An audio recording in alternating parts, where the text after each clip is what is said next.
Hey everybody, it's Jeffrey Gurian here on Comedy Matters TV, and I'm here with one of my really favorite people. I know everybody tends to say that, but this is true. He's a friend of mine for a long time. He's got a hit special on Showtime called Tall, Dark, and Pleasant, and I have to say, one of the only comedians, maybe ever, that got a standing ovation on The Tonight Show with Jimmy Fallon. So please welcome with me, Pete Lee.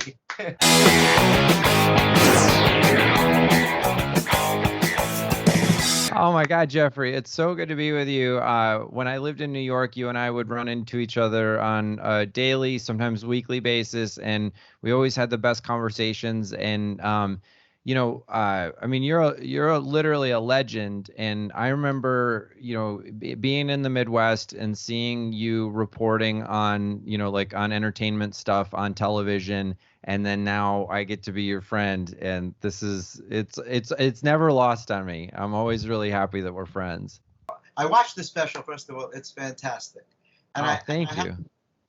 I have to say, in a time when comedy has become very mean-spirited, you do a whole different thing, and people love it, And it's one of the things that I've always believed in, I wrote for the Friars Roast for many years. I get comedy that's mean-spirited, but it's gotten to a point where, to me, it's overdone. And I love the kind of stuff that you do. It's nice comedy, and you can see by the reaction that people love that.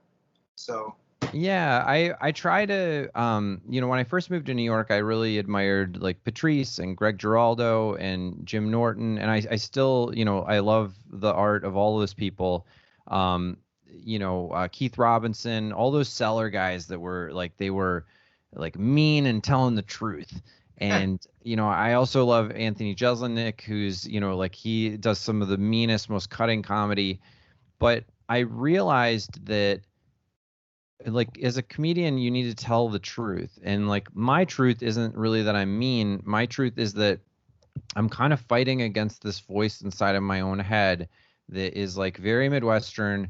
It's very, I'm somebody who's like almost obsessive compulsive about being kind. And so I have people come up to me sometimes and go like, oh, the guy that sometimes you'll kind of do this voice on stage, and I'm like, that's literally the voice in my head that I'm fighting against. Like, because I like have like the voice in my head of like a Midwestern hockey mom that's like right now, I just want to say, I want to be like, Jeffrey, I love your blazer. Oh my God. Like, that is such a great color blue. Like, that's what every part of me wants to say to you. But I'm trying to also, I'm 43 years old. I've tried to learn how to be cool in the world. And like, I've also learned how to make friends and not creep people out with my friendliness. So I know that like earlier in the call, I was like, yeah, cool blazer, like your hair. I was like, cool blazer and your hair looks great. And I had to play it cool, even though I love your hair and I want that blazer. So I have to like kind of not be myself in real life totally, fully, or maybe I'm the person who's grown into whoever I am right now. But I have to be a little bit cooler in real life just so I can have what they call friends.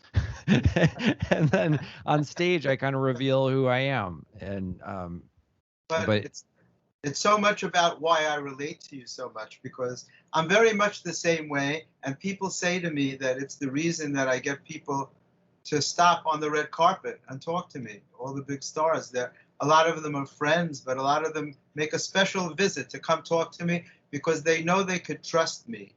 Mm-hmm. Very sensitive to energy. Yes. And they know if it's genuine or not, if you're just acting or if that's really who you are.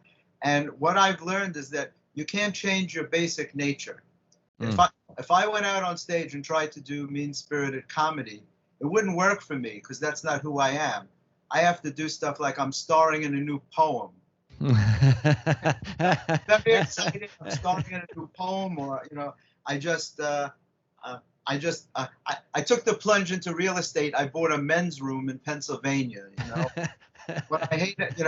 It sounds exciting, I know, but I hate when guys come in and ask if they can use my restaurant. And I'm like, look, pal, I'm running a men's room here. You can't just come in here to use the restaurant. Now, I've learned that that's me. That's who I am.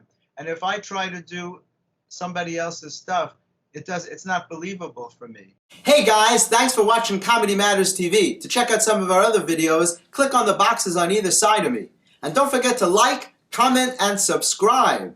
Not just for me, but for my parents.